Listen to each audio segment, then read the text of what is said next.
नमस्कार दोस्तों, स्वागत है आपका आज की हमारी इस छोटी सी क्लास में। तो हम लोग तैयारी कर रहे हैं एसटेट 2023 टीजीटी पीजीटी हिंदी की। तो लास्ट क्लास में हमने रस और उसके अवयव पढ़े थे। जिस तरीके से के प्रश्न पूछे जाते हैं मैंने उसी तरीके से कराने की कोशिश की है ताकि आपका प्रश्न ना छूटे। लेकिन उसमें से एक छोटी सी चीज़ रह गई थी जो पिछले साल मतलब पूछी जा चुकी है, पिछले पेपरों में पूछी जा चुकी है। वो है रस, उसका रंग और उसका देवता। तो आज ये छोटी सी क्लास रहेगी और ये चीज़ें भी हम फटाफट से देख लेते हैं, क्योंकि अगर यहाँ से प्रश्न आ गया तो एक पछतावा रह जाएगा कि सारा हमने पढ़ लिया और ये रह गया। इसके अलावा मेरी तो मतलब मन तो ये है कि जो भी चीज़ें इम्पोर्टेंट लग रही हैं मुझे कि यहाँ से प्रश्न आ सकता है सारी करवा दूँ, लेकिन कुछ मजबूरियाँ होती हैं। जैसे स्कूल से आने के बाद इतना समय रहता ही नहीं कि लॉन्ग क्लास बना सकूं, ठीक है। उसके साथ ही इस हफ्ते मतलब पूरे दिन स्कूल जाना है, पूरे दिन ही स्कूल लगेगा, ये भी दिक्कत है, कोई छुट्टी भी नहीं आई। और 26-27 की शायद छुट्टी है, तो उस दिन कोशिश करेंगे कुछ ज़्यादा पढ़ने की। शुरू कर लेते हैं फिर आज की ये छोटी सी क्लास। तो सबसे पहले है श्रृंगार रस। इसका स्थायी भाव पता है कि रति होता है। वर्ण पूछा जाए तो श्याम वर्ण, और देवता पूछा जाए तो कामदेव या विष्णु। यही पिछली बार पूछा गया है और यहाँ पर श्याम वर्ण की जगह कुछ और लिखा था, जो असंगत था वही आपको बताना था। हास्य रस का स्थायी भाव हास हो गया। वर्ण पूछ लिया जाए तो श्वेत वर्ण, और देवता पूछ लिया जाए तो शिव गण। श्वेत शिव दोनों मिलते जे हैं, तो याद रख लेना। करुण रस का स्थायी भाव शोक होता है।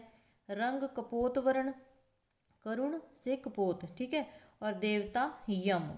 वीर रस का स्थायी भाव उत्साह, रंग हेमवर्ण, और देवता पूछ लिया जाए तो महेंद्र, ठीक है। उसके बाद आगे है वीर रस। वीर रस का स्थायी भाव उत्साह हो गया। वर्ण पूछ लिया जाए हेमवर्ण, और देवता महेंद्र, ठीक है। और रौद्र रस का स्थायी भाव क्रोध। रंग पूछ लिया जाए तो लाल वर्ण, देवता पूछ लिया जाए तो रुद्र, रौद्र रुद्र, ठीक है। जानकारी अच्छी लगे तो लाइक ज़रूर कर दिया करो, इससे बहुत मोटिवेशन मिलता है अगली वीडियो के लिए। फिर भयानक रस, उसका जो स्थायी भाव होता है भय होता है। अगर रंग पूछ लिया जाए तो कृष्ण वर्ण, काले रंग से डर लगता है, ऐसे याद कर लेना, ठीक है। कृष्ण वर्ण, और देवता भी काल हो गया, ठीक है। उसके बाद अद्भुत रस, इसका स्थायी भाव विस्मय हो गया। वर्ण पूछ लिया जाए तो पीत वर्ण, और देवता पूछ लिया जाए तो गंधर्व, ठीक है। विवत्स रस, स्थायी भाव जुगुप्सा। वर्ण नीलवर्ण, देवता महाकाल। शांत रस, स्थायी भाव निर्वेद या शम, दोनों नाम याद रखने हैं। वर्ण धवल वर्ण, और देवता लक्ष्मी नारायण। तो ये थी हमारी छोटी सी क्लास। अगर देवता पूछ लिया गया, वर्ण पूछ लिया गया, तो आपने इसको पक्का पक्का याद कर लेना है। पीडीएफ टेलीग्राम पे मैं शेयर कर दूंगी, टेलीग्राम का लिंक डिस्क्रिप्शन में मिल जाएगा, ठीक है। तो मिलते हैं ऐसे ही फिर नेक्स्ट क्लास में, ताकि हम फटाफट से पूरे जो मतलब सिलेबस है उसकी रिवीजन कर सकें, क्योंकि ये टाइम एक एक चीज़ रिवीजन करने का है।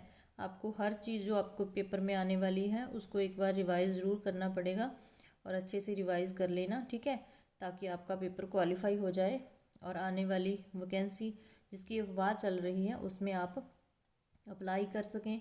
क्योंकि जैसे सोचा जाए तो जो टीजीटी पीजीटी हिंदी की बात है वो रेस्ट ऑफ हरियाणा में वैकेंसी आई ही नहीं है, सिर्फ और सिर्फ मेवात में आई है, ठीक है। और रेस्ट ऑफ हरियाणा की बात करें तो बहुत सारी मतलब पोस्ट खाली ही पड़ी हुई हैं। हिंदी ना टीजीटी है ना पीजीटी है, तो कोशिश करो फटाफट से आपका पेपर क्वालिफाई हो और अगले पेपर की आप तैयारी करो।